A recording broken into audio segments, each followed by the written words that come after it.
সন্ত ৰামপাল গুৰু মহাৰাজ হৈছে এনে এজন মহাপুৰুষ যিজনে নিজৰ সত্য ভক্তি, তত্ত্বজ্ঞান, কৰোণা আৰু সেৱাৰ বলত সমাজত এক নতুন আদৰ্শ বলবৎ কৰিছে। সন্ত ৰামপাল গুৰু মহাৰাজৰ নেতৃত্বত তেওঁৰ সকলো সৎলোক আশ্ৰমে কৰা বিস্ময়কৰ সমাজ কল্যাণমূলক কামে সমাজখনক সোণালী ভৱিষ্যতৰ এক নতুন আশা দেখুৱাইছে। সন্ত ৰামপাল গুৰু মহাৰাজৰ পৰা নাম দীক্ষা গ্ৰহণ কৰাৰ পিছত লাখ লাখ লোকৰ কৰ্কট ৰোগ, এইডছ আদি দুৰাৰোগ্য ৰোগ নিৰাময় হ'ল। সন্তজনাৰ জ্ঞানৰ পৰা অনুপ্ৰাণিত হৈ তেওঁৰ অনুগামীসকলে লাখ লাখ ইউনিট ৰক্তদান কৰে। সন্তজনাই লাখ লাখ ভগ্নী কন্যাৰ যৌতুকমুক্ত বিয়াৰ আয়োজন কৰালে। সন্তজনাই লাখ লাখ মানুহক ড্ৰাগছ আসক্তিৰ পৰা মুক্ত কৰিলে। কোটি কোটি ধ্বংসপ্ৰাপ্ত পৰিয়াল শান্তিত লাগিল। সন্তজনাৰ আশ্ৰমত সমাৱেশৰ সময়ত বিনামূলীয়া চকুৰ চিকিৎসা আৰু দন্ত চিকিৎসাৰ ব্যৱস্থা কৰা হয়। সন্ত ৰামপাল গুৰু মহাৰাজৰ দ্বাৰা পৰিৱেশ সুৰক্ষাৰ উদ্দেশ্যে সময়ে সময়ে বৃহৎ পৰিসৰত বৃক্ষৰোপণ কৰা হয়। সন্তজনাই আৰ্তজনক তাৎক্ষণিক সকাহ দিবলৈ এম্বুলেন্স সেৱা আৰম্ভ কৰিছিল। সন্তজনাই তেওঁৰ অনুগামীসকলক তেওঁলোকৰ শৰীৰ দান কৰিবলৈ অনুপ্ৰাণিত কৰে, যাতে মানৱতাৰ সেৱা আৰু চিকিৎসা ক্ষেত্ৰত উন্নতি কৰিব পৰা যায়। সন্ত ৰামপাল গুৰু মহাৰাজৰ সকলো আশ্ৰমত প্ৰতিদিনে বিনামূলীয়া ধৰ্মভোজৰ আয়োজন কৰা হয়, য'ত প্ৰতিবাৰেই প্ৰতিটো জাতি, প্ৰতিটো ধৰ্মৰ মানুহে একেলগে বহি ভোজন কৰে।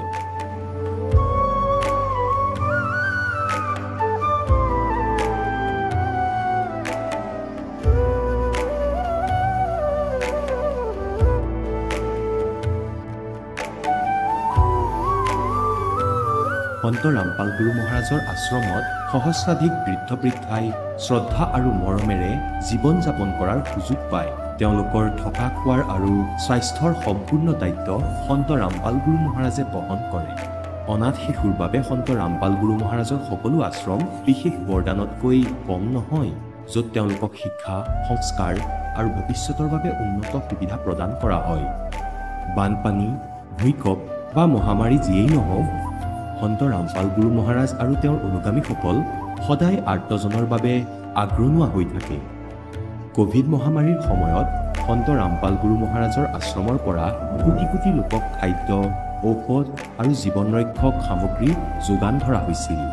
দুখীয়াক সকাহ কৰাই হওক বা যিকোনো শোষিত বা নিপীড়িত শ্ৰেণীৰ অধিকাৰ আৰু মৰ্যাদাৰ বাবে যুঁজ দিয়াই হওক, সন্ত ৰামপাল গুৰু মহাৰাজে সদায় তেওঁলোকৰ সকলো ন্যায্য দাবী চৰকাৰৰ ওচৰলৈ লৈ গৈছে আৰু তেওঁলোকক উপযুক্ত ন্যায় প্ৰদানৰ ক্ষেত্ৰত গুৰুত্বপূৰ্ণ ভূমিকা পালন কৰি আহিছে।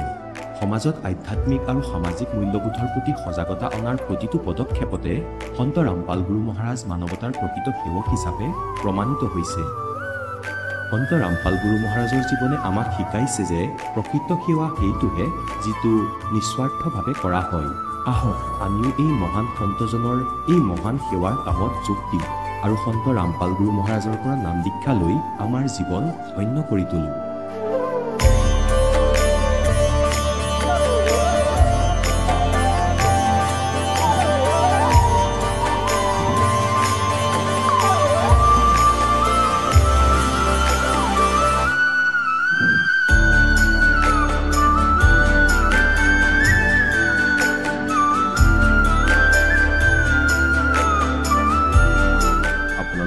পৰিয়ালৰ সৈতে সৎলোক আশ্ৰমলৈ আন্তৰিকতাৰে আমন্ত্ৰণ জনোৱা হয়।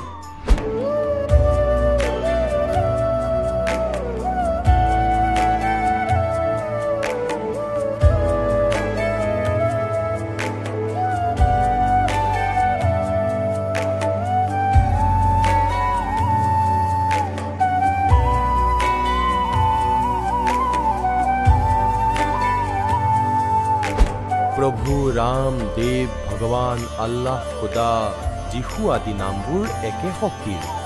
তেওঁ কেনেকুৱা, ক'ত আছে, কেনেকৈ পাব, কোনে দেখিছে, এই প্ৰশ্নচিহ্নটো সম্পূৰ্ণৰূপে আঁতৰাবলৈ অৱশ্যেই শুনিব জগতগুৰু তত্ত্বদৰ্শী সন্ত ৰামপাল গুৰু মহাৰাজৰ অমৃত বচন, সকলো পবিত্ৰ ধৰ্মৰ পবিত্ৰ শাস্ত্ৰৰ আধাৰত। নমস্কাৰ ছাৰ। নমস্কাৰ। ছাৰ, কি নাম আপোনাৰ? শ্ৰী বিধান চন্দ্ৰ পাল। ছাৰ, আপুনি ক'ৰ পৰা আহিছে? যোৰহাট ডিষ্ট্ৰিক্ট, অসম। আপুনি সন্ত ৰামপাল গুৰু মহাৰাজৰ পৰা নাম দীক্ষা কেতিয়া লৈছিল? 27/9/2022। তেখেতৰ পৰা নাম দীক্ষা লোৱাৰ আগতে আপুনি কেনেধৰণৰ ভক্তি সাধনা কৰিছিল? তেতিয়া মই অনুকূল তেখেতৰ পৰা নাম দীক্ষা লোৱাৰ আগত মই অনুকূল গুৰুৰ নাম দীক্ষা লৈছিলোঁ। আৰু সেই সাধনা আপুনি কিমান বছৰ ধৰি কৰিছিল? 2 বছৰমান কৰিছিলোঁ। আৰু সেই সাধনা আপুনি কেনেধৰণে কৰিছিল অলপ কওকচোন বুজাই। এইটো কিবা আপোনাৰ মন্ত্ৰ জপ কৰিব লাগে আৰু ইষ্টিপিটি বুলি ডেইলি 10 পইচা 1 টকা কিবা এটা থ'ব লাগে। 30 দিন থৈ এইটো মনি অৰ্ডাৰ কৰি গুৰু আশ্ৰমত পঠিয়াব লাগে। সেই সাধনাৰ দ্বাৰা আপুনি কিবা লাভ পাইছিল নে? লাভ হোৱা নাই। বৰ্তমান যি আপুনি সন্ত ৰামপাল গুৰু মহাৰাজৰ পৰা নাম দীক্ষা লৈ ভক্তি সাধনা কৰি আছে, ইয়াৰ দ্বাৰা আপুনি কেনেধৰণৰ লাভ পাইছে? মই গুৰুজীৰ পৰা নাম দীক্ষা সদগুৰু ৰামপালৰ পৰা নাম দীক্ষা লোৱাৰ পিছত মোৰ যিবিলাক বেমাৰ আছিলে, চুগাৰ আছিলে, ইউৰিক এচিড আছিলে, হাই প্ৰেছাৰ আছিলে, চকুৰ প্ৰব্লেম আছিলে, এটাকৈ চব নাইকিয়া হৈ গ'ল। বৰ্তমান একদম সুস্থ মই। আপুনি ডক্টৰৰ কাষলৈ গৈছিল নে? ডক্টৰৰ ওচৰত দেখুৱাইছিল নে আপোনাৰ যিবিলাক বেমাৰ আছিল, যি সমস্যা আছিলে? মই ডক্টৰৰ ওচৰত গৈছিলোঁ, কাৰণ ৰেগুলাৰ চেকআপ কৰি থাকোঁতো। তেতিয়া চেকআপতে গম পালোঁ যে মই কমপ্লিট নৰ্মাল, মোৰ কোনো এতিয়া প্ৰব্লেম নাই। মানে বেমাৰৰ বিষয়ে মানে ডক্টৰে মোক ক'লে যে আপোনাৰ এতিয়া কোনো বেমাৰ নাই, আপুনি নৰ্মাল এতিয়া। অন্য কিবা লাভ পাইছেনে আপুনি? অন্য লাভ আৰ্থিকভাৱেতো বহুত লাভ পাইছোঁ। ব্যৱসায় কৰি থাকোঁ মই। ব্যৱসায় মই এখন দোকান আছিলে, এতিয়া 2খন দোকান হ'ল। কৰ্মচাৰী নাছিলে, কৰ্মচাৰী ৰাখিছোঁ।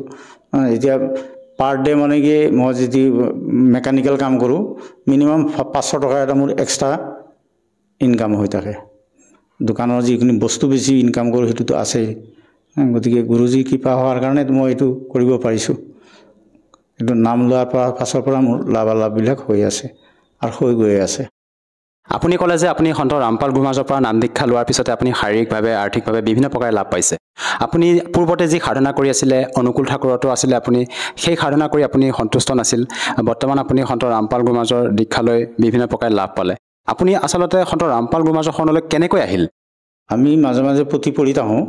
পুথি পঢ়ি থাকোঁতে এজনে দেখিলে যে মই খুব পুথি পঢ়ি থকা হেঁপাহ আছে, তো এজনে আমাৰ সন্ত ৰামপাল মহাৰাজৰ পুথি 4খন আনি দিলে পঢ়িবৰ কাৰণে। মই পঢ়ি পেলাই যেতিয়া পালোঁ যে মই গীতাৰ মাজে মই তত্ত্বজী চন্ত বিচাৰি ফুৰি আছিলোঁ গুৰু ধৰিবৰ কাৰণে। তেনেকৈ পোৱা নাই কাৰণে মই আপোনাৰ 78ৰ পৰা 22 চনলৈকে বিনা গুৰুত কিবাকিবি ভক্তি কৰি আছিলোঁ আৰু। তাৰপিছত এই পুথিত যেতিয়া এড্ৰেছ পালোঁ, এড্ৰেছ মতে হাৰিয়ানাত ফোন কৰিলোঁ। হাৰিয়ানাৰ পৰা আমাৰ যোৰহাটৰ নামদান কেন্দ্ৰৰ এড্ৰেছ দিলে। সেইমতে মই যোৰহাট নামদান কেন্দ্ৰৰ পৰা 22 চনত মই প্ৰথম নাম দীক্ষা লৈছোঁ। লোৱাৰ পিছৰ পৰা মোৰ লাভেই লাভ হৈ গৈ আছে।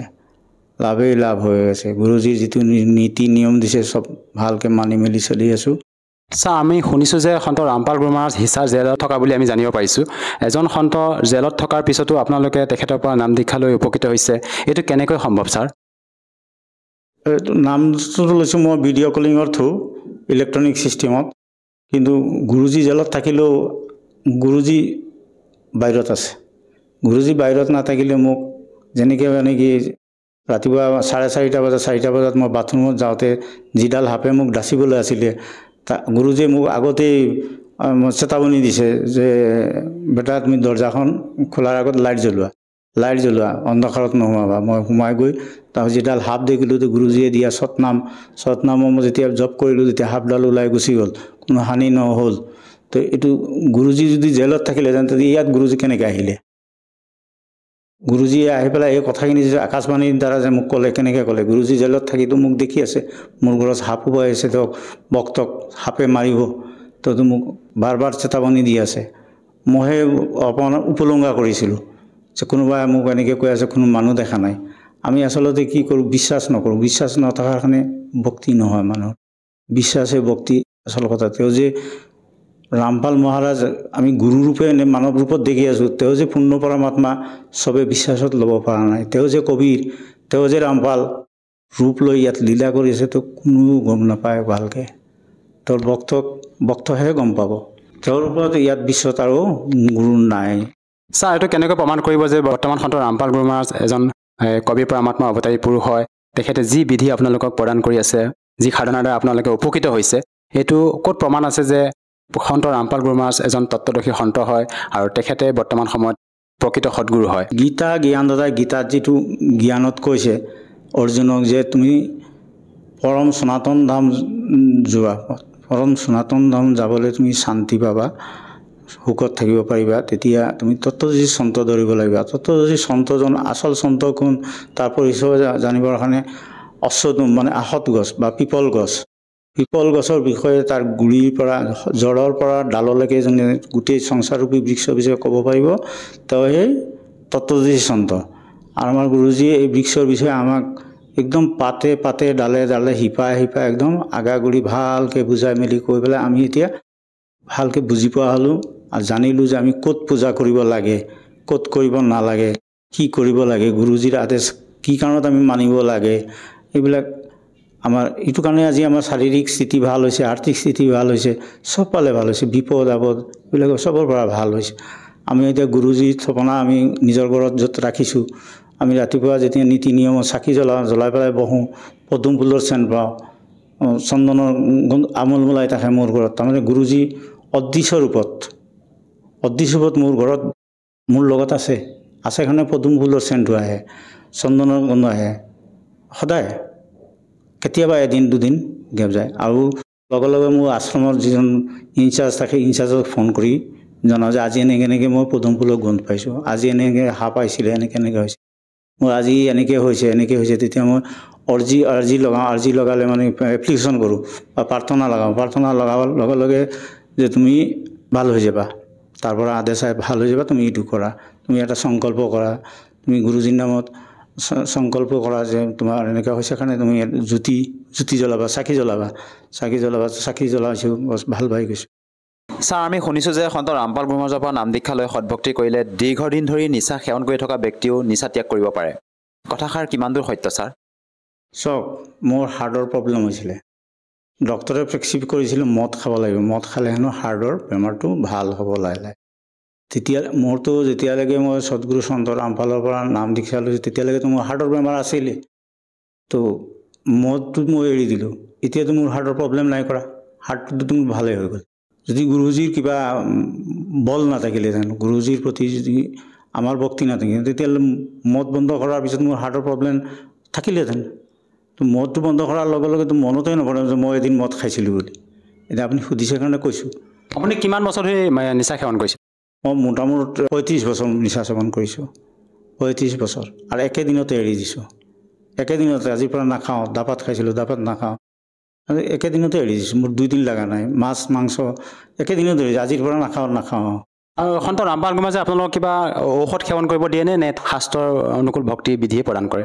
তো পৰমাত্মাৰ ওচৰত আমি ভক্তি কৰিবলৈ দিয়ে, পৰমাত্মাৰ ওচৰত আমি সংকল্পবদ্ধ হওঁ, শপত লওঁ যে আমাৰ বেমাৰ আজাৰ যাতে নহয়, আমি আপোনাৰ ভক্তি সদায় কৰি থাকিম, আমাৰ যাতে ভুল ত্ৰুটি হ'লে আপুনি ক্ষমা কৰিব, আপুনি শুধৰাই দিব, আমি তেনেকৈ ভক্তি কৰি যাওঁ। ভক্তিৰ বলতে আমাৰ বেমাৰ আজাৰবিলাক দূৰতে বিদূৰ হৈ আছে, তেনেকৈ হৈ আছে।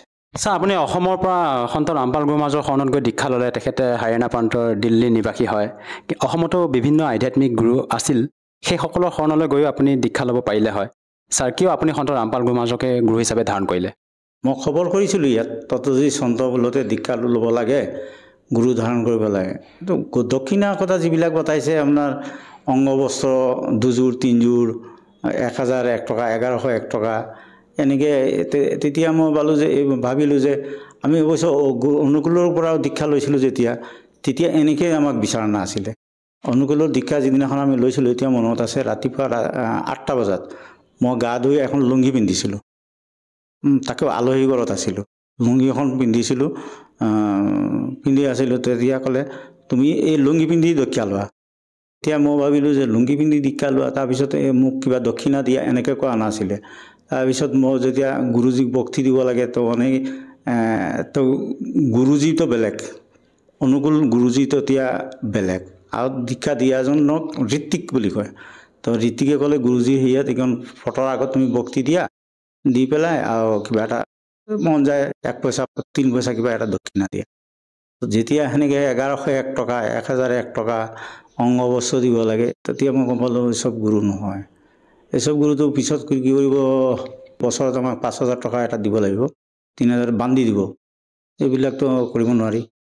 সেইকাৰণে সাধাৰণ ব্ৰাহ্মণে কি কৰিছে, মোৰ যেতিয়া মা দেউতা ঢুকালে গামোচা লিখি দিছে 5খন, তো লিখা মতে আনিছোঁ, শ্ৰাদ্ধ পাতিবলৈ বহিছোঁ, তেতিয়া কয় যে আৰু 3খন লাগিব, এইটো লৈও কাজিয়া কৰিছোঁ। তেতিয়াৰ পৰা মই অলপ নাস্তিকৰ নিচিনা হৈ গ'লোঁ আৰু সেইকাৰণে মই এই অনুকূলৰ সেইটো এৰিলোঁ। যেতিয়া মই এদিন গপকৈ আকৌ গ'লোঁ আমাৰ আৰু বকচক আছিলে আশ্ৰমত গ'লোঁ ক'লে আপুনি ইমান দিন এৰিলে এৰাৰ মূল কাৰণ হ'ল মোৰ দেউতা এক্সপায়াৰ হওঁতে মই তেতিয়া 1 মাহ আমাৰ মানিব লাগে এইবিলাক কৰিব পৰা নাই তাৰপিছত মোৰ এটা এক্সিডেণ্ট হ'ল মই মেডিকেলত 6 মাহ থাকিলোঁ এইবিলাক নহ'ল তেতিয়া মই গ'লোঁ কি ক'লে তুমি বোলে হেৰি কৰিব লাগিব মাথা মুণ্ডন কৰিব লাগিব আৰু ডেইলি 3 গড় পৰা 7 গড়ৰ ভিক্ষা খুজিব লাগিব তুমি ক'ব লাগিব যে মোৰ এনেকৈ হ'ল হোৱাৰ কাৰণে মোৰ নাম দীক্ষা এইবিলাকৰ এনেকৈ ঋত্বিকৰ স্থবিতি আমুক নামক এইবিলাক কৰিব পৰা নাই আপোনালোকে মোক উদ্ধাৰ কৰক ভিক্ষা দি তো তেতিয়া দেখিলোঁ যে এইটোতো মান সন্মানৰ কথা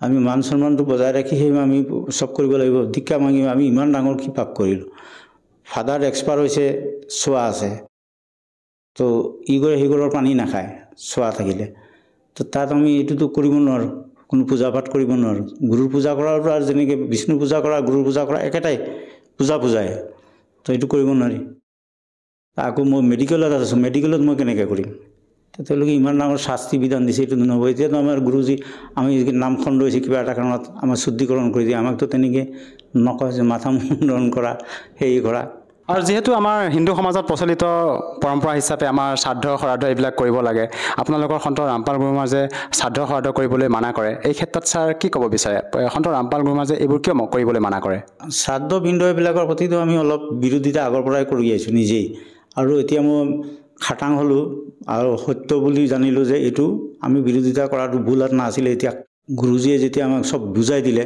এতিয়া আমি আৰু 10জনক ক'ব পাৰিম যে এইটো এনেকৈ হয় এইটো তেনেকৈ হয় যিটো আছে আমি গুৰুজীৰ শাস্ত্ৰমতে গুৰুজীয়ে শাস্ত্ৰত যিটো বুজাই দিছে শাস্ত্ৰত আগৰ পৰা লিখা আছে আমাৰ মানুহে আমাক লুকাইছে এইবিলাক নিজৰ ব্যৱসায় চলাবৰ কাৰণে ব্ৰাহ্মণ পণ্ডিতবিলাকে 2টা বেগ 3টা বেগ চাইকেলত ওলমাই নিয়ে তাকো জেগা নহ'লে আমাৰ ঘৰত এইটো বেগ দি থৈ আহিবা আমাৰ সেইখিনি দায়িত্ব আছিলে আৰু 1 মাহ আগৰ পৰা মানুহজন মৰাৰ লগে লগে বামুণজনক একেবাৰে চব প্ৰাৰ্থনা কৰিব লাগে আপুনি কিন্তু আমাৰ চব কৰি দিব লাগিব দেই আমি যেন মহা বিপদত পৰি গ'লোঁ আৰু যে বামুণজন যদি আমি কেনেবাকৈ অকণমান 19-20 তেওঁ নাৰাজ হৈ গ'লে হ'লেতো আমাৰ উদ্ধাৰ নহ'ব শ্ৰাদ্ধ পাতিবলৈ আমাৰ পিতা আমাৰ চব ডাঙৰ কথা এই হেৰি দিয়ে খানৰ বস্তু দিয়ে তাৰপিছত খানাৰ বস্তু দিলে কাউৰী কোনোবা আহি গ'ল তেতিয়া ব্ৰাহ্মণ যদি আগত থাকে এই তোমাৰ দেউতা এতিয়া কাউৰীৰ ৰূপত আহে মা দেউতা কাউৰীৰ ৰূপত আহিলে মই পূৰা বিশ্বাস কৰিছিলোঁ আনকি মোৰ তলত মোৰ বাইটো যেতিয়া ঢুকালে তেতিয়া তাৰ শ্ৰাদ্ধ দিনাখন মই আছোঁ তাত সিদিনাখন ব্ৰাহ্মণে কাম কৰি আছে সিদিনাখন কাউৰীৰ কাৰণে খানা আগবঢ়াইছে ঘৰৰ পিছফালে ডাঙৰ ল'ৰাটোৱে দিছে ব্ৰাহ্মণৰ লগত মই কৈছোঁ চাহ বোলো তাৰ নাম বিজন আছিলে মই তেতিয়া বিজন বুলি মাতোঁ চাহ তোৰ বাপে বিজন বুলি সেই চাহ কাউৰীৰ ৰূপ ধাৰণ কৰি আহিলোঁ বেয়া লাগিছে বুজিছ এনেকৈ কৈছোঁ চক আমি কিমান তললৈ নামিছিলোঁ এই ব্ৰাহ্মণৰ লগ লাগি আমি এইটো মানুহ মৰিলে তাক কাউৰী বনালোঁ কুকুৰ বনালোঁ গৰু বনালোঁ আমাক কি কৰিলে আগৰ পণ্ডিতবিলাকে শাস্ত্ৰত কি প্ৰমাণ আছে ছাৰ যাৰ কাৰণে নেকি আপুনি কৈ আছে যে শ্ৰাদ্ধ শ্ৰাদ্ধ কৰিব নালাগে গীতাত প্ৰমাণ আছে গীতাৰ মতেইতো আমি শাস্ত্ৰ কৰি আছোঁ গুৰুজী গীতাত বুজাই দিছে দেখাই দিছে যে শ্ৰাদ্ধ মৃতভোজ খাব নালাগে শ্ৰাদ্ধ পিণ্ডদান কৰিব নালাগে বুট পূজা কৰিব নালাগে পিতৃ পূজা কৰিলে পিতৃ লোক যাব বুট পূজা কৰিলে বুট লোক যাব দেৱ পূজা কৰিলে দেৱ লোক যাব দেৱী পূজা কৰিলে দেৱী পূজা কৰিলে এইবিলাক যাব তো আমি সেইবিলাক কেলে কৰিম যিটো নিষেধ আছে শাস্ত্ৰত আজিৰ পৰা এইটো হাজাৰ যুগ আগৰ পৰা শাস্ত্ৰ চলি আছে সেই শাস্ত্ৰটো আমি কি কাৰণত নমনাকৈ থাকিম আমাক ভুলটো মূৰত সোমাইছে আমি ইমান দিন ভুল আছিলোঁ এতিয়া আমি দেখিছোঁ এইটো ভুল কৰি আছিলোঁ এতিয়া শুদ্ধ পাইছোঁ আমি এতিয়া শুদ্ধটো কৰিব লাগিব ন আমি শুদ্ধটো কৰিব লাগিব শুদ্ধ কৰ্ম কৰিব লাগিব তেতিয়াহে হ'ব আমি এতিয়া যদি ৰাস্তাত গৈ আছোঁ কাৰোবাক যদি অশুদ্ধ ভাষা এটা ব্যৱহাৰ কৰোঁ সিটো মোক চৰ মাৰিব ঠিক তেনেকৈ আমি ভগৱানৰ যিখিনি শুদ্ধ কৰ্ম আমি যদি নকৰোঁ তো ভগৱানেতো আমাক ফল ক'ৰ পৰা দিব ঈশ্বৰে আমাক ক'ৰ পৰা দিব ফল আমাৰতো হানি হ'ব কাৰণ আমি এতিয়া শুদ্ধ ভক্তি প্ৰাৰ্থনা কৰাৰ কাৰণে আমি শুদ্ধ শাস্ত্ৰ পাইছোঁ এতিয়া শুদ্ধ ভক্তি পূজা কৰি গৈ আছোঁ তাতে যদি কোনোবাই বাধা দিয়ে বা কোনোবাই আমাক গালিও দিয়ে আমি এইটো পৰোৱা নকৰোঁ ছাৰ আপুনি সন্ত ৰামপাল গুৰুমাজৰ পৰা নাম দীক্ষা লৈ বিভিন্ন প্ৰকাৰে লাভ পালে যিসকল দৰ্শকে আপোনাৰ টিভি স্ক্ৰীণত আজি প্ৰত্যক্ষ কৰি আছে চাই আছে সেই দৰ্শকসকলৰ ভিতৰতে কোনোবা এনেকুৱা হয়তো বহু লোক আছে যিসকলে নেকি বিভিন্ন সমস্যাত ভুগি আছে বিভিন্ন মাৰাত্মক ৰোগত আক্ৰান্ত হৈ আছে সেইসকল লোকক আপুনি উপকৃত হ'বৰ বাবে কি বাৰ্তা দিব বিচাৰে মোৰতো এটা কথা চিধাই তেওঁলোকে এই টিভিত দেখে মোবাইলবিলাকতো আছে ইউটিউবত আছে ফেচবুকতো দেখে অসমীয়া সৎসংগ হয়, হিন্দীত হয়, শ্ৰদ্ধা চেনেল আছে, সাধনা টিভি আছে, চবত আছে।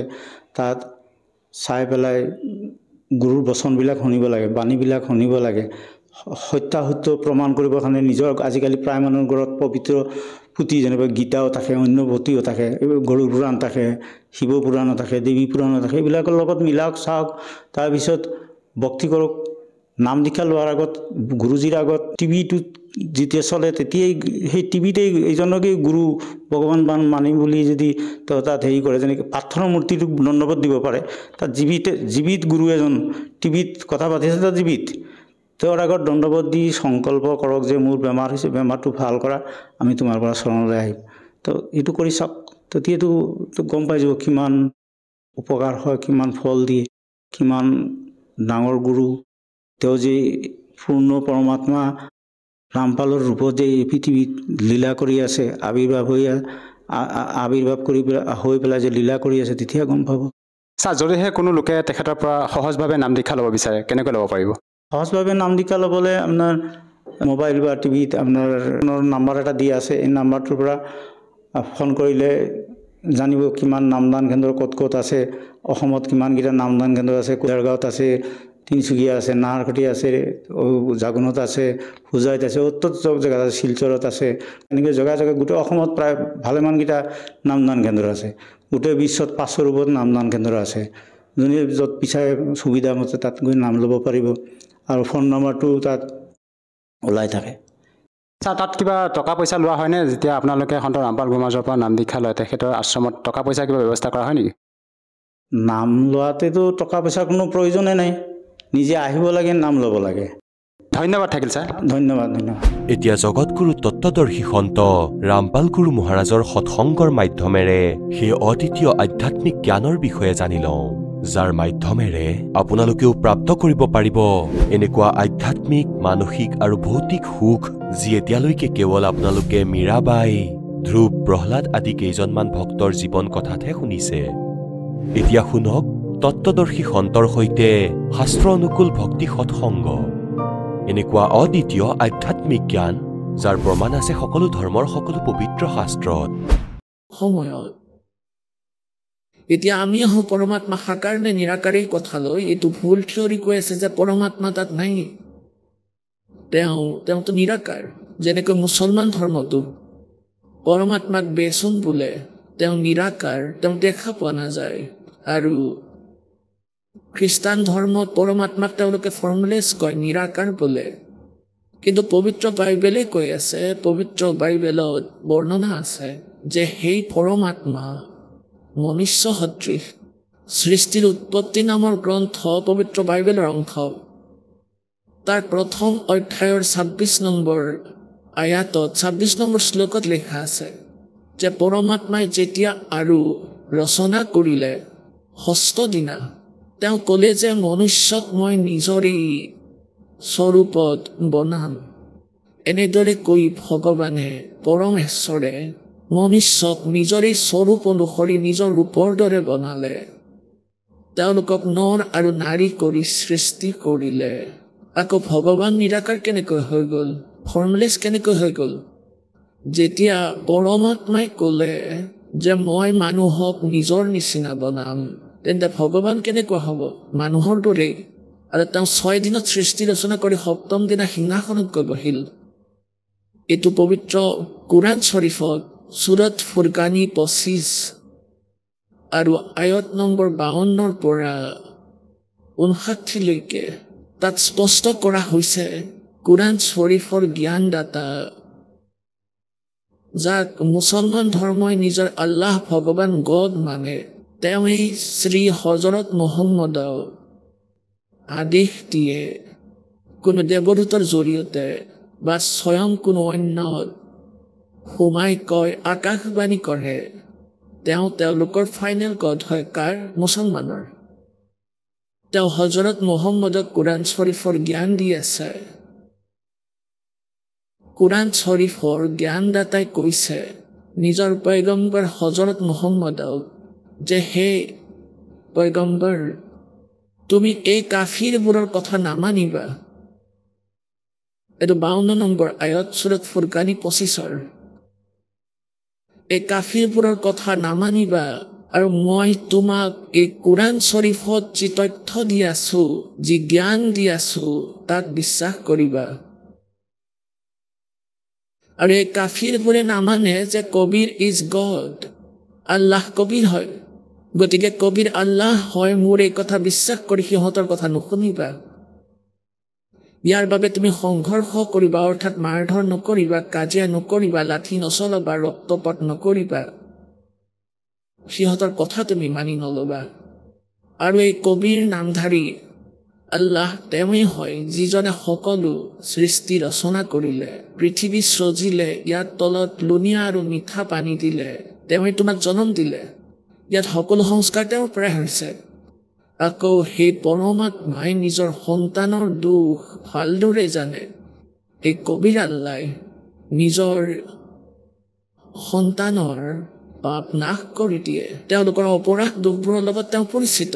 সেই আল্লাহ কবিৰ হয় যি 6 দিনত সৃষ্টি ৰচিলে আৰু 7ম দিনা সিংহাসনত গৈ বহিল। তেওঁ আল্লাহ কবিৰ হয়। তেওঁৰ খবৰ কোনো তত্ত্বজ্ঞানীজনৰ পৰা সুধি চাবা। ইয়াৰ পৰা সিদ্ধ হ'ল যে কোৰআন শৰীফৰ জ্ঞানদাতা আল্লাহৰ পৰা কোনো অন্য আল্লাহ আছে, কবিৰ নামৰ আল্লাহ আছে, যি 6 দিনত সৃষ্টি ৰচিলে আৰু 7ম দিনা সিংহাসনত গৈ বহিল। তেওঁৰ বিষয়ে কোৰআন শৰীফৰ জ্ঞানদাতাইও নাজানে। ইয়াৰ পৰা সিদ্ধ হ'ল যে তেওঁলোক কমপ্লিট নলেজ নাই, অপশ্যন থৈ দিছে যে সেই আল্লাহ যিজনে সকলো সৃষ্টি ৰচনা কৰিলে, যিজন সকলোৰে মালিক, যিজনে 6 দিনত সৃষ্টি ৰচিলে, 7ম দিনা সিংহাসনত গৈ বহিল, তেওঁৰ খবৰ, তেওঁৰ জাননী কোনোবা খবৰৰ পৰা, অৰ্থাৎ তত্ত্বদৰ্শী সন্তৰ পৰা সুধিবা। কোৰআন শৰীফৰ জ্ঞানদাতাই নাজানে। ইয়াৰ পৰা সিদ্ধ হ'ল যে তেওঁ নিজেও অনভিজ্ঞ। এনেদৰেই গীতাৰ অধ্যায় নম্বৰ 4 শ্লোক নম্বৰ 36 কৈছে যে সেই তত্ত্ব জ্ঞানক, যিটো সচিদানন্দ ঘন ব্ৰহ্মৰ বাণীত আছে, সেই পৰমেশ্বৰৰ জাননী, পৰমেশ্বৰ ব্ৰহ্মৰ জাননী কোনো তত্ত্বদৰ্শী সন্তৰ পৰা সুধি লোৱা। তেওঁ সেই পৰমাত্ম তত্ত্বৰ বিষয়ে জ্ঞান দিব। ইয়াৰ পৰা সিদ্ধ হয় যে গীতাৰ জ্ঞানদাতাও অল্প জ্ঞানী, সেই তত্ত্ব জ্ঞানৰ লগত পৰিচিত নহয় আৰু সেই পৰমাত্মাৰ লগতো পৰিচিত নহয়, পৰমেশ্বৰ ব্ৰহ্মৰ লগত। গতিকে ইয়াত সকলোৱে লোকবেদৰ আধাৰত মুখ বাগৰা কথাৰ পৰা কয় পৰমাত্মা নিৰাকাৰ বুলি। আমাৰ সদগ্ৰন্থই কয়, সকলো ধৰ্মৰে পবিত্ৰ সদগ্ৰন্থই কয় পৰমাত্মা মনুষ্য সদৃশ, তেওঁ সুশৰীৰে আছে, তেওঁৰ নাম কবিৰ, তেওঁ মানুহৰ দৰেই। এসময়ত পুণ্যাত্মাসকল, আজি ৰাতিপুৱা আপোনালোকক কৈছিলোঁ যে যাৰ আজি মানৱ শৰীৰ প্ৰাপ্ত হৈছে তেওঁলোক পুণ্য আত্মা হয়, কাৰণ যাৰ অধিক পুণ্য নাই তেওঁ মনুষ্য জীৱন নাপায়। তেওঁলোকতকৈ পুণ্য আত্মা সেইজন যি পৰমাত্মাক বিচাৰি ব্যাকুল হৈ ফুৰি ফুৰিছে, কিবা নহয় কিবা সাধনা কৰি আছে। আৰু পুণ্য আত্মা আছে যি কোনো নহয় কোনো জনমত পৰমাত্মাৰ ভক্তি কৰি আহি আছে। তেওঁলোকে ভগৱানক বিচাৰে, তেওঁলোকে ভক্তি বিনে থাকিব নোৱাৰে আৰু পৰমাত্মাও তেওঁলোকৰ লগত থাকে। এতিয়া যেনেকৈ কিমান পুণ্য আত্মা আছে যিয়ে ধন ধন সদগুৰুৰ লগত কোটিৰ সংখ্যাত গৈ পৰিছে, ভগৱানক বিচৰা অনেক ভাল আত্মাবোৰ এই ৰাধা স্বামী পন্থত গৈ পৰিছে। তেওঁলোক কিমান পুণ্য আত্মা, তেওঁলোকক ভাল সন্ত মানিলে চকু মুদি বহিছে, কাৰণ এওঁলোক বিলিভাৰ, এওঁলোকে ব্লাইণ্ড ফেইথ কৰে আৰু ভগৱানৰ মাৰ্গত ব্লাইণ্ড ফেইথেই চলে। ইয়াত চতুৰালি নচলে, কিন্তু ব্লাইণ্ড ফেইথো তাত কৰিব লাগে য'ত কথাবোৰ জ্ঞান বুজিব পাৰি।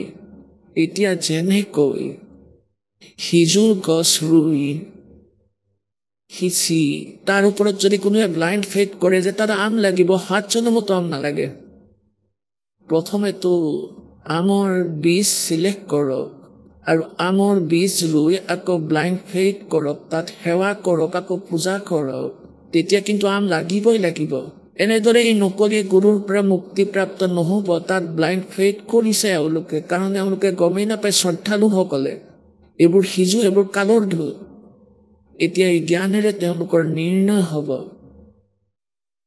যে কোন অজ্ঞানী আৰু কোন জ্ঞানী। গতিকে তত্ত্বজ্ঞানেৰে গম পোৱা যায় আৰু কিমান পুণ্যাত্মাসকল তালৈ গুচি গ'ল আৰু কিছুমান অন্য এই সংসাৰীসকলৰ লগত আবদ্ধ হৈ পৰিছে। আৰু সেই বাল যোগেশ্বৰ আছে শুনামতে 100খন দেশত, তেওঁৰ নাজানো 105খন দেশত নেকি তেওঁৰ প্ৰচাৰ চলে। গতিকে গোটেই কাঁইটীয়া গছ ৰুই দিলে, তেওঁ সকলো অজ্ঞানতা ভৰাই দিলে। আমাৰ ঠাইত সিজু কাঁইট ভৰাই দিলে আৰু সকলোতে অজ্ঞানতা ভৰাই দিলে। কষৰ বিষয়েও নাজানে এওঁলোকে। গতিকে এওঁলোক মনুষ্য জীৱনৰ শত্ৰু। তেওঁ মানে যীশুৱে কৈছিল যে হে হোজা শ্ৰদ্ধালু, তোমালোকে নিজৰ গুৰু বীৰসকলক ভাল আত্মা মানি লৈছা, এওঁলোক তোমালোকৰ ওচৰত আহে, তোমালোকৰ ঘৰত আহে, তোমালোকে তেওঁলোকৰ সেৱা কৰা আৰু তেওঁলোকে বহুত মৰমেৰে আপোনালোকক বুজায় আৰু বহুত প্ৰীতিৰে থাকে। তোমালোকে ইহঁতক পবিত্ৰ ফেৰা ছাগলী বুলি ভাবি আছা, এওঁলোক কুকুৰ নিচিয়া। ইহঁতে তোমালোকৰ জীৱন নাশ কৰি আছে, তোমালোকক শেষ কৰি আছে। এই কথাৰ বিৰোধ কৰিলে সেই নকলি গুৰুসকলে আৰু সেই পুণ্য আত্মাক ক্ৰুচবিদ্ধ কৰি মাৰিলে। ইমান অত্যাচাৰী এওঁলোক।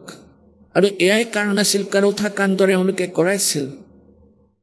দাসে এওঁলোকৰ অজ্ঞানতা ছাল বাকলি এৰুৱালে। সিহঁতৰ অজ্ঞানতা একেবাৰে উদঙাই দিলে। সিহঁতে ভাবিলে যে সিহঁতৰ চিন মুকাম হেৰাই যাব, জনতাই উঠুৱাব। তোমালোক কেনে আচাৰ্য, কেনে গুৰু বুলি প্ৰশ্ন কৰিব, তোমালোকে বেদ গীতাৰ ক খ গ পৰ্যন্ত নাজানা, অন্য কোনো জ্ঞানটো নাই। গতিকে ইহঁতে নিজৰ অজ্ঞানতা বচাবলৈ কেনেকুৱা অত্যাচাৰ কৰালে। কৰোথা কাণ্ড, আশ্ৰম কাঢ়ি ল'লে CMৰ লগ লাগি, জনতাক ভ্ৰমিত কৰালে ভুল প্ৰচাৰ কৰি আৰু মিছা মোকদ্দমা কৰিলে আমাৰ ওপৰত। কিন্তু এতিয়া সেই 500-600 বছৰ পুৰণি ভাৰত নাই।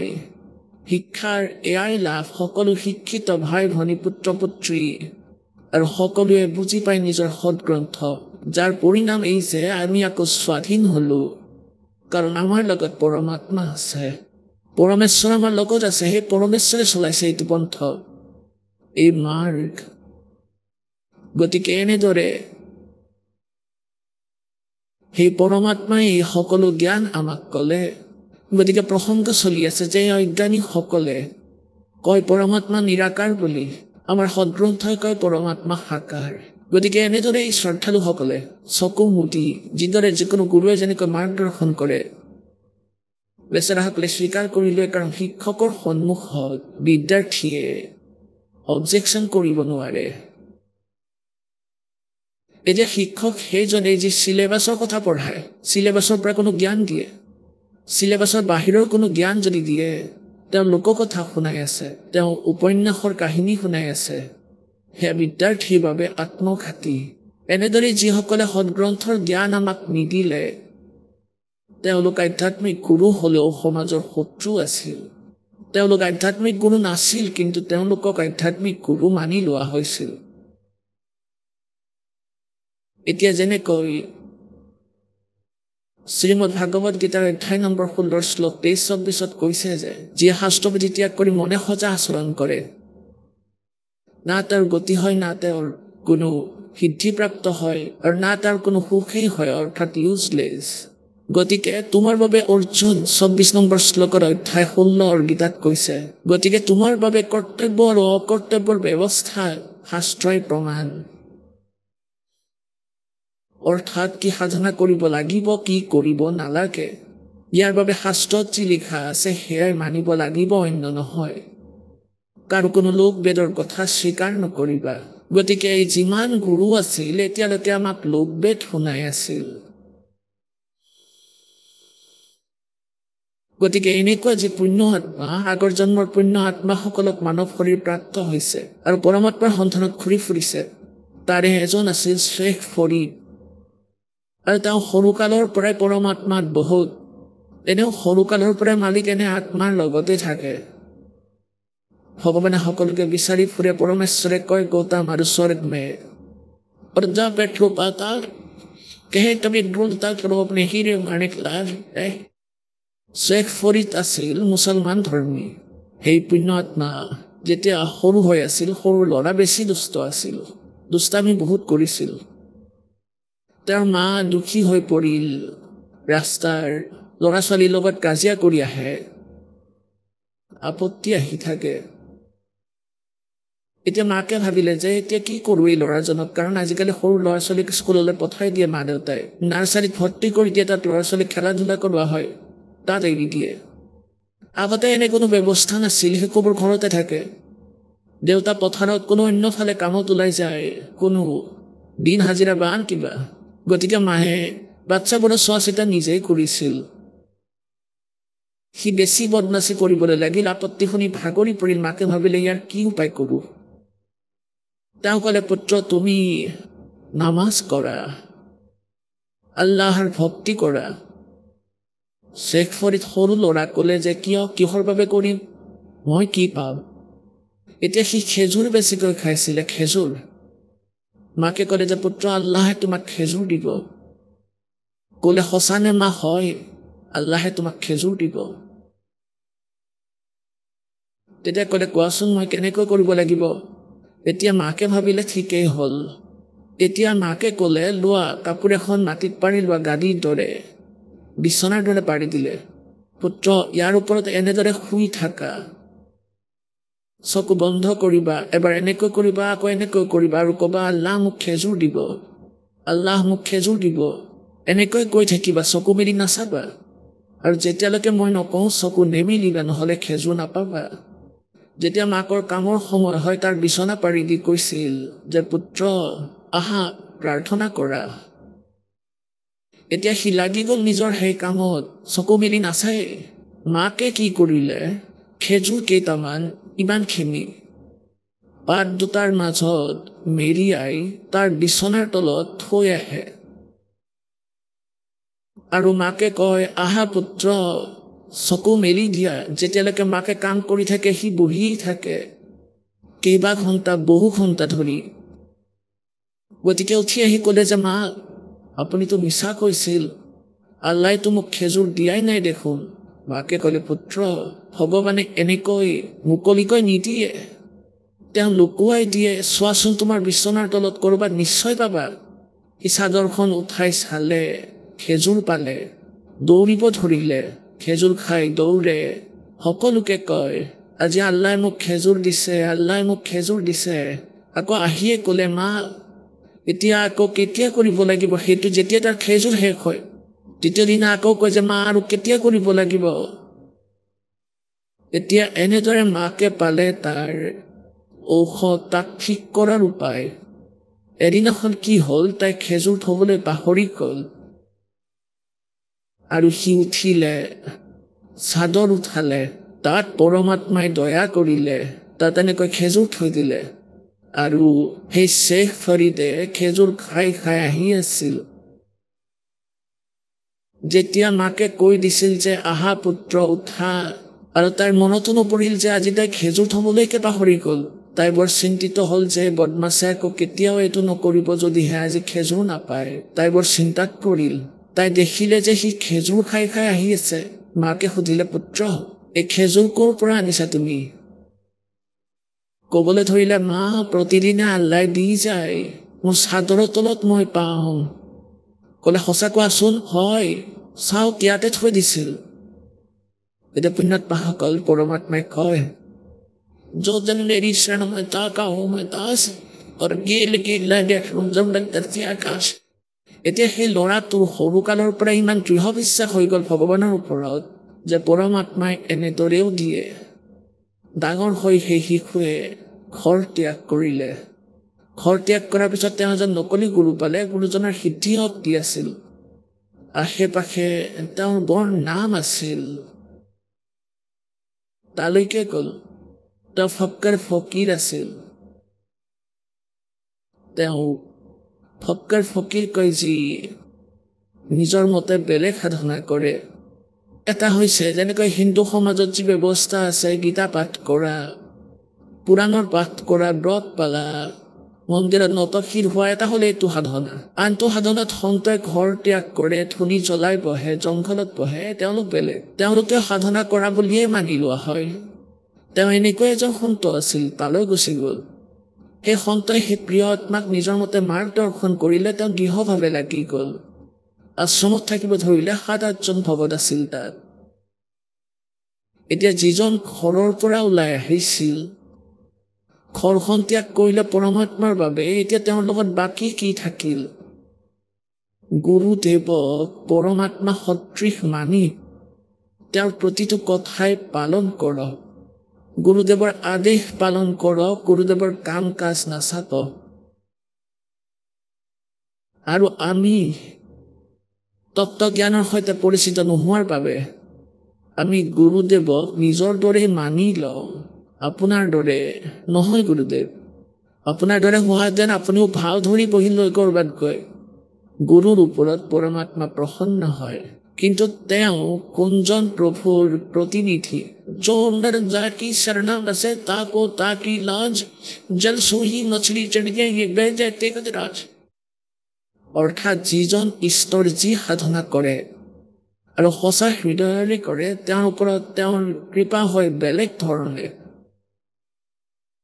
গতিকে এনেদৰে শেখ ফৰিদে পৰমাত্মা পাবলৈ সমৰ্পণ কৰিলে। গুৰুদেৱে যি আদেশ দিয়ে শিৰোধাৰ্য, মনত দুখ কপট কেতিয়াও নাহে। গুৰুদেৱে হুক্কা খাইছিল আৰু শেখ ফৰিদে কেতিয়াও চুই নাপালে। সেই গুৰুজনে নিজে খাইছিল, কিন্তু আনক হুক্কা খাবলৈ কোৱা নাছিল শেখ ফৰিদৰ গুৰুজনে। এতিয়া কি হ'ল? তাত শেখ ফৰিদ নিজৰ গুৰুদেৱৰ কৃপা পাত্ৰ হ'ল, কাৰণ গুৰুদেৱে যি ক'লেও সেই কামত কোনো ত্ৰুটি হ'বলৈ নিদিয়ে। আৰু অন্যবোৰে অৱহেলা কৰিছিল। অন্যবোৰতকৈ বেছি সম্পৰ্ক সেই গুৰুদেৱৰ শেখ ফৰিদৰ লগত আছিল। সম্পৰ্ক মানে এনেকুৱা যেনে 4-5জন সেৱক আছে আৰু গুৰুদেৱে ক'লে বাচ্চা পানী লৈ আহাচোন, এজনে ক'লে মই আনিছোঁ গুৰুদেৱ, কিন্তু কান্ধত গামোচা লৈ গা ধুবলৈ গ'ল, স্নান কৰিবলৈ। কয় আনিছোঁ গুৰুদেৱ, মানাও নকৰে আৰু কামো নকৰে। আৰু এজনে কোৱাৰ লগে লগে দৌৰি আহি কয় লওক গুৰুদেৱ। গতিকে এতিয়া গুৰুদেৱে সেইজনকে ক'ব বাৰে বাৰে, সেইজনক কেনেকৈ ক'ব যে মুখেৰে কয় এটা আৰু গুচি যায় আনফালে? এটা চমুকীয়া অৰ্থপূৰ্ণ কৌতুক শুনাম। গুৰু শিষ্য দুজন আছিল। সন্ধিয়া পৰত গুৰুদেৱে ক'লে নিজৰ শিষ্যক যে বাচা চোৱাচোন, নিজে শোৱাৰ পৰত তৈয়াৰী কৰিব লাগিল। গুৰু বৃদ্ধ আছিল, শুই থাকিল সবাতিত। পুত্ৰ চোৱাচোন, বাহিৰত বৰষুণ দিয়া নাইতো। এতিয়া শিষ্য এফালে শুই আছিল, শুই থাকিয়ে ক'লে হয় গুৰুদেৱ, বৰষুণ দি আছে। গুৰুদেৱে ক'লে আৰে তুমিতো বাহিৰলৈ যোৱা নাই, কেনেকৈ গম পালা? ক'লে মেকুৰী তিতি আহিছে। মেকুৰীটো ক'ৰবাত নলাত কৰিবও পাৰে, পানীটো সোমাব পাৰে, তেতিয়া আকৌ ক'লে বাচা চোৱাচোন, এই চাকিটো নুমাই দিয়া চাকিটো। শিষ্যই ক'লে গুৰুদেৱ চকু বন্ধ কৰক, চাকি নুমালে। ক'লে ভাল বাৰু। আকৌ গুৰুদেৱে ক'লে পুত্ৰ দুৱাৰখনটো বন্ধ কৰি দিয়া। গুৰুদেৱ দুটা কাম মই কৰিলোঁ, এটা আপুনিও কৰক। গতিকে এজন থাকে এনেকুৱা শিষ্য গুৰুৰ, আৰু এজন এনেকুৱা থাকে যে কোৱা মাত্ৰকে দৌৰি যায়, কয় হয় বাহিৰত গুৰুদেৱ বৰষুণ দিয়া নাই বা দিছে, চাকি নুমাই দিয়া, যি আজ্ঞা গুৰুদেৱ এতিয়াই কৰিছোঁ। এজন থাকে এনেকুৱা শিষ্য। আৰু এহাল গুৰু শিষ্য আছিল। গুৰুদেৱে ক'লে এদিন নিজৰ এজন শিষ্যক, যি অবিডিয়েণ্ট আছিল, যাক শিষ্য বুলিব পাৰি, যে হে পুত্ৰ, এটা নদী আছিল, নদীৰ ওচৰত এজোপা গছ আছিল। সেই শিষ্যক ক'লে যে পুত্ৰ, গছজোপাৰ চাৰিওফালে মাটিৰ ওখকৈ মঞ্চ তৈয়াৰ কৰা। মই পুৱা ফুৰিবলৈ যাওঁ, মোৰ অন্তৰে কয় কিছু পল তাতে বহি প্ৰাকৃতিক আনন্দ উপভোগ কৰোঁ। নদীৰ পাৰত আশ্ৰম 0.5 কিলোমিটাৰ দূৰ আছিল। সেই গুৰুদেৱ তালৈ ফুৰিব গৈছিল, শিষ্য আছিল লগত। গুৰুদেৱ যেতিয়া উভতি আশ্ৰমলৈ আহিল, কোৰ লগত লৈ গ'ল আৰু চাৰিওফালে বহুত ধুনীয়াকৈ মাটিৰ মঞ্চ তৈয়াৰ কৰি দিলে 4 ফুট বহলকৈ গছজোপাৰ চাৰিওফালে আৰু ভালদৰে লিপি লৈ ফিট কৰি দিলে। এতিয়া গুৰুদেৱে সেইটো চালে ক'লে যে বাহ পুত্ৰ বাহ, ঘূৰি ফুৰি নদীত গা ধুই তাতে বহিল, শিষ্য বহিল তলত, বহিয়েই থাকিল বাহ ভাই বাহ। এতিয়া পিছদিনা ক'বলৈ ধৰিলে বাছা মোৰ এইটো ভাল লগা নাই, এইটো ভাঙি দিয়া, শেষ কৰি দিয়া। ক'লে হ'ব গুৰুদেৱ। পিছদিনা তাকে একেবাৰে সমান কৰি পেলালে। তাৰ পিছদিনা আকৌ সেই গুৰু শিষ্য আহিল। আকৌ গুৰুদেৱে ক'লে বাছা এই মঞ্চ তেনেকৈ বনাই দিয়া, মোৰ অন্তৰে কৈছে ইয়াতে বহো। শিষ্যই পিছদিনা আকৌ তেনেকৈ বনাই দিলে। তৃতীয় দিনা আকৌ গুৰুদেৱে ক'লে নহয় ইয়াক আকৌ সমান কৰি দিয়া। ক'লে জীয়াকে গুৰুদেৱ ভাঙি দিলে মঞ্চ। 2 দিন পাছত আকৌ ক'লে বাছা মোৰ মনে কৈছে মই ইয়াতেই বহো। মঞ্চ এখন সাজা পিছদিনা আকৌ সাজি দিলে। 2 দিনৰ পিছত গুৰুদেৱে ক'লে আকৌ যে নহয় এইখন ভাঙি দিয়া, মোৰ একেবাৰে ভাল লগা নাই। এই কথা তাত থকা গৰখীয়া ল'ৰা এজনে লক্ষ্য কৰি আছিল। সি শিষ্যজনক ক'বলৈ ধৰিলে, যেতিয়া তেওঁ পিছদিনা সেইটো ভাঙিবলৈ আহিল, তাক সমান কৰিবলৈ আহিল, ক'ব ধৰিলে আৰে তোমাৰ মূৰটো বেয়া হ'ল নেকি, বুঢ়াজনৰতো মূৰ এনেও বেয়া। এদিন কৈ বনাই দিয়া, এদিন কৈ ভাঙি দিয়া, আৰু তুমি তাৰ সকলো কথা মানি আছা। এতিয়া শিষ্যজনে ক'লে ভাই আমাৰ এই কাম কাজৰ সৈতে তুমি পৰিচিত নহয়, এয়া মোৰ পৰীক্ষা চলি আছে ভাই, আৰু এই মঞ্চৰ সৈতে কোনো সম্পৰ্ক নাই। গতিকে কোৱা তাৎপৰ্য এই যে শিষ্য হ'লে এনেকুৱা হ'ব লাগে, গতিকে এজন তেনেকুৱা শিষ্য আছিল। কোন? শ্বেখ ফৰিদ। আৰু অন্য সেইজন আছিল যিজনে কৈছিল 2টা কাম মই কৰিলো, এটা আপুনি কৰক, আপুনি কি একেবাৰে নোৱাৰা হৈ পৰিছে। এতিয়া এনেকৈ ল'ৰা ছোৱালীক কোৱা হয় বেটা এনেকুৱা কৰা তেনেকুৱা কৰা, গতিকে সিহঁতৰ ঈৰ্ষা হয় যে শ্বেখ ফৰিদক বেছি মৰম কৰে। এতিয়া মৰমনো কি কৰিলে, নিজৰ কাম কৰাব লাগিছে কৰালে। গতিকে তেওঁলোকে ভাবিলে শ্বেখ ফৰিদক এনেকুৱা কৰিম যাতে গুৰুদেৱৰ হৃদয়ৰ পৰা নামি যায়। গতিকে সিহঁতৰ চিন্তা আছিল যে গুৰুদেৱে গুৰুগাদীৰ মালিক শ্বেখ ফৰিদক বনাব। এতিয়া আহিছে ভগৱান প্ৰাপ্ত কৰিবলৈ, আৰু আকৌ এই জাবৰত লাগি আছে তেওঁ কেনেকুৱা সংখ্য, কেনেকুৱা সন্ত যাৰ গাদীৰ ফুক আছে। শ্বেখ ফৰিদৰ সেই ফুক নাছিল। তেওঁ কেৱল নিজৰ কৰ্তব্য পৰায়ণ আছিল, নিজৰ কৰ্তব্যক মুখ্য ভাবিছিল। তেওঁ আহিছিল মালিকক পাবলৈ। গতিকে সিহঁতে এটা স্কিম বনালে যে গুৰুদেৱৰ হৃদয়ৰ পৰা শ্বেখ ফৰিদক বাহিৰ কৰিব। কোনো এনে ভুল কৰাব লাগে যাৰ বাবে গুৰুদেৱ ইয়াৰ প্ৰতি ৰুষ্ট হয়। এতিয়া তাত কি কৰি থোৱা আছিল, সকলোকে সেৱা দিবৰ বাবে এটা এটা দিন ঠিক কৰা হৈছিল। 5-6 জন শিষ্যৰ মাজত এদিন এজন শিষ্যৰ ডিউটি পৰিছিল, পুৱাৰ পৰা সন্ধিয়ালৈকে গুৰুদেৱৰ সকলো কাম তেওঁই কৰিব। তেনে ভোজন ৰান্ধা, খোৱা, কাপোৰ ধোৱা, আৰু গুৰুদেৱে হুকা খাইছিল, হুকা খুওৱা, তাৰ চাফাই, বাকী কামবোৰ অন্যায় কৰি দিছিল। গতিকে এদিনাখন শ্বেখ ফৰিদৰ এনেদৰে চলি আছিল ৰুটিন। এদিন তেওঁৰ সেৱাৰ পাল পৰিল, আৰু গুৰুদেৱ, কাৰণ এওঁলোক তপস্বী সিদ্ধ পুৰুষ, তপস্বী তমগুণ বেছি থাকে, ক্ৰোধ বেছি থাকে। সেই গুৰুজনে কি কৰিছিল যে ৰুটি খাই ভোজন কৰি হুকা টানিছিল। সন্ধিয়া আৰু দুপৰীয়াও, সন্ধিয়া সময়ত এদিন কি হ'ল যে সন্ধিয়া পৰত শ্বেখ ফৰিদৰ সেৱাৰ দিন আছিল। সিহঁতে ভাবিলে দিনৰ ভাগত শ্বেখ ফৰিদে যিকোনো প্ৰকাৰে হুকাৰ জুই আনিব। গুৰুজনৰ অভ্যাস কি আছিল, তেওঁ খানা খোৱাৰ 5-10 মিনিটৰ পাছত হুকা লাগেই। শিষ্যই লৈ আনিলে ভালেই, নহ'লে লাঠি ধৰি তাক বহুবাৰ মাৰিছিল আৰু সেৱাৰ পৰা কেইবাদিনো বঞ্চিত কৰিছিল। বহুদিনলৈ ইমান খং কৰিছিল, হুকা খোৱাত ইমান বেয়াকৈ আসক্ত আছিল তেওঁ। এতিয়া এই কথা সকলোৱে জানিছিল। গতিকে অন্য শিষ্যসকলে ভাবিলে যে আজি ইয়াৰ পাল, আৰু সন্ধিয়া সময়ত আমি জুই নুমুৱাই দিম যেতিয়া সি গুৰুদেৱক খানা দিবলৈ যাব। এতিয়া খানা ৰান্ধি শ্বেখ ফৰিদে কি কৰিছিল, তেওঁ খৰিৰ কয়লাবোৰ তৈয়াৰ কৰি থৈছিল হুকাত দিবৰ জোখাৰে। আহিয়ে হুকা ভৰাই গুৰুদেৱক দিম খানা খুৱাই আহি 2 মিনিট 4-5 মিনিট তাতে দি দিছিল সদায় এতিয়া খানা খুৱাই আৰামেৰে তেওঁ আহিল দেখিলে যে জুই নুমাই গৈছে জুই নাছিল তাত অগ্নি নাছিল বাৰিষাৰ দিন আছিল তেওঁ ভাবিলে নুমাই গ'ল চাগে জুই নুমাইছে চাগে ধ্যান নিদিলে তেওঁ ভাবিলে গাঁও আছে 1 কিলোমিটাৰ দূৰত তাত ধোঁৱা দেখা গৈছিলে ঘৰত সন্ধিয়াৰ সময় আছিল তেওঁ ভাবিলে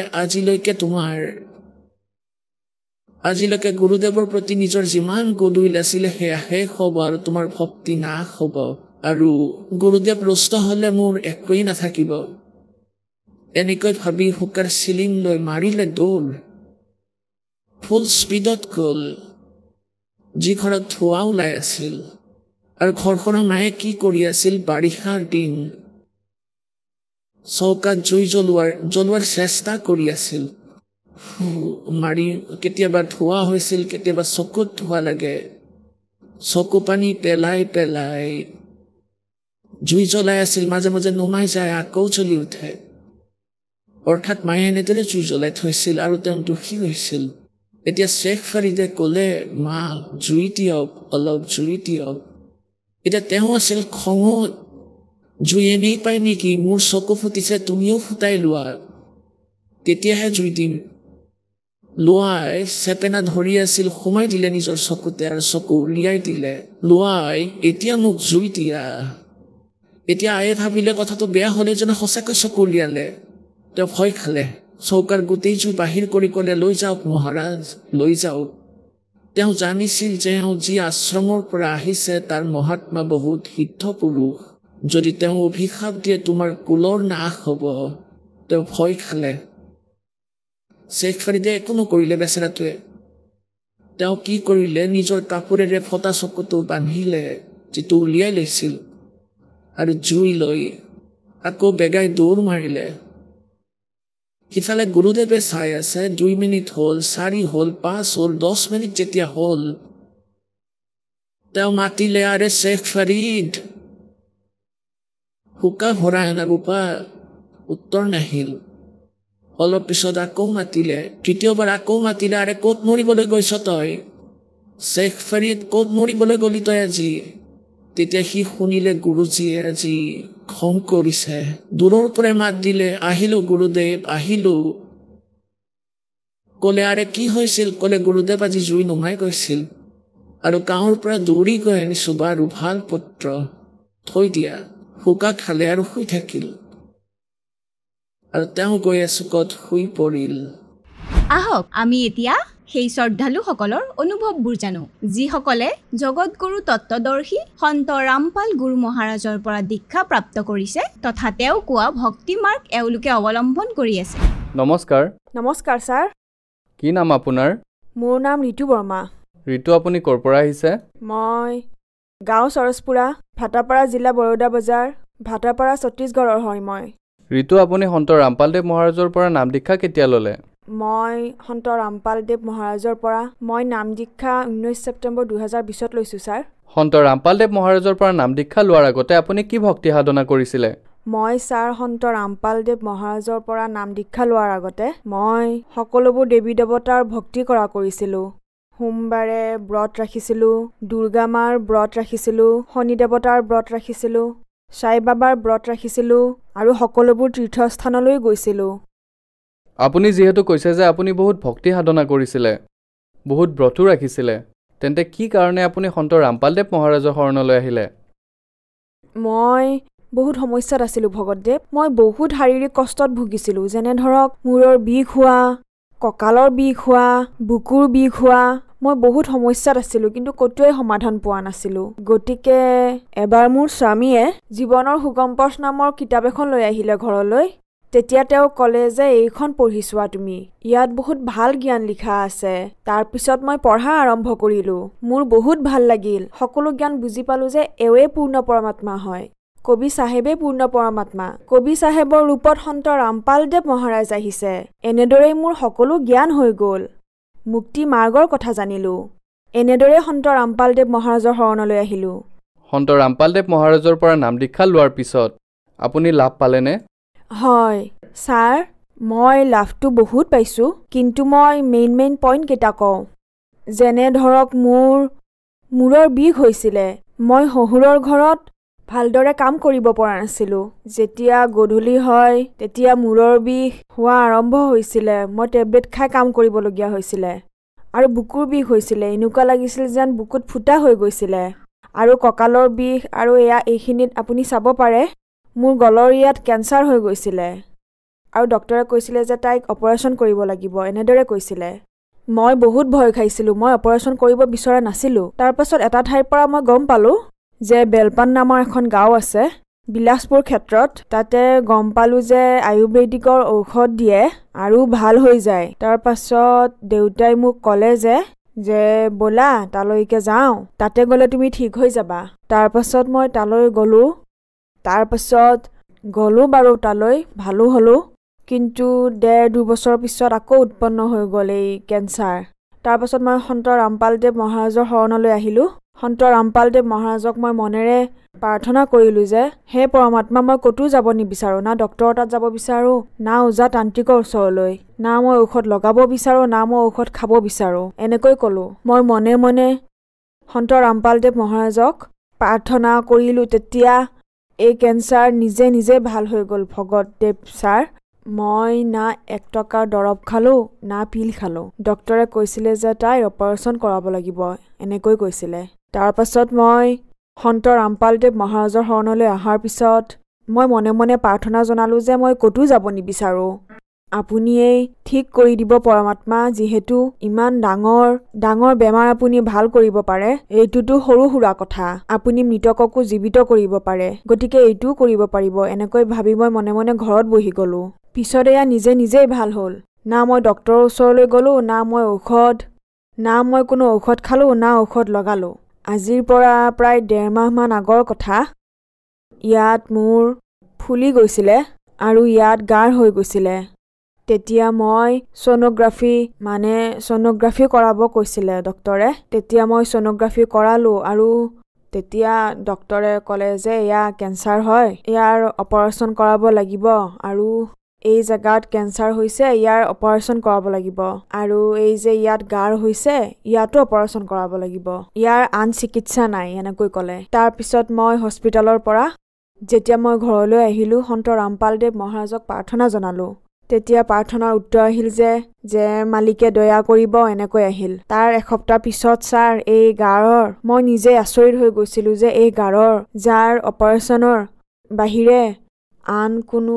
চিকিৎসাই নাছিলে এই গাঢ় নিজে ফুটিয়েই ভাল হৈ গ'ল ছাৰ ইয়াৰ বাবে মই 1 টকাও খৰচ কৰিবলগীয়া নহ'ল এয়া মোৰ লগত ৰিপৰ্ট আছে আপুনি চাব পাৰে ছাৰ মোৰ কেঞ্চাৰৰ ৰিপৰ্ট আপুনি চাব পাৰে ছাৰ যাৰ বাবে ডক্টৰে অপাৰেশ্যন কৰাবলৈ কৈছিলে ডক্টৰে কৈছিলে যে অপাৰেশ্যনৰ বাহিৰে ইয়াৰ কোনো অন্য চিকিৎসাই নাই তাৰপাছত মই সন্ত ৰামপালদেৱ মহাৰাজৰ পৰা প্ৰাৰ্থনা নম্বৰত মই ফোন লগালোঁ তেতিয়া পৰমাত্মাৰ আদেশ আহিল যে মালিকে দয়া কৰিব এনেকৈ তাৰে এসপ্তাহৰ পিছত মোৰ হাতত যি গাঢ় আছিলে এসপ্তাহৰ পিছত সেয়া ঠিক হৈ গ'ল ফুটি ভাল হৈ গ'ল মই এতিয়া সুস্থ জীৱন যাপন কৰি আছোঁ ছাৰ 1 টকাও খৰচ নহ'ল নিজে এই কেঞ্চাৰ আৰু গাঢ় ঠিক হৈ গ'ল ছাৰ সন্ত ৰামপালদেৱ মহাৰাজৰ পৰা নাম দীক্ষা লোৱাৰ পিছত আপোনাৰ কেঞ্চাৰ ভাল হ'ল আপুনি কৈছে যে আপোনাৰ 1 টকাও খৰচ নহ'ল আৰু আপোনাৰ কেঞ্চাৰ ভাল হ'ল আপুনি ৰিপৰ্টো দেখুৱালে গতিকে যিসকল দৰ্শকে আজি আপোনাক টিভিত দেখি আছে আৰু তেওঁলোকো এই গভীৰ বেমাৰত গ্ৰস্ত তেওঁলোকক কি ক'ব মই সমগ্ৰ ভক্ত সমাজক এয়াই ক'ব বিচাৰিম যে যিসকল এই বেমাৰত গ্ৰস্ত হৈ আছে কাৰোবাৰ কেঞ্চাৰ হৈ আছে কাৰোবাৰ জ্বৰ হৈ আছে কাৰোবাৰ কিবা আন বেমাৰ হৈ আছে তেওঁলোকে সন্ত ৰামপালদেৱ মহাৰাজৰ পৰা নাম দীক্ষা লৈ তেওঁৰ শৰণলৈ আহি নাম দীক্ষা লৈ নিজৰ কল্যাণ কৰাওক সন্ত ৰামপালদেৱ মহাৰাজৰ পৰা নাম দীক্ষা কেনেকৈ ল'ব পাৰি সন্ত ৰামপালদেৱ মহাৰাজৰ পৰা নাম দীক্ষা এনেকৈ ল'ব পাৰি টিভিত এটা হালধীয়া শাৰী আহি থাকে তাতে কিছুমান নম্বৰ দিয়া থাকে সেই নম্বৰত আপোনালোকে যোগাযোগ কৰি নামদান কেন্দ্ৰৰ পৰা সন্ত ৰামপালদেৱ মহাৰাজৰ পৰা নাম দীক্ষা লৈ আপোনাৰ কল্যাণ কৰাব পাৰে ধন্যবাদ সৎ সাহেব ছাৰ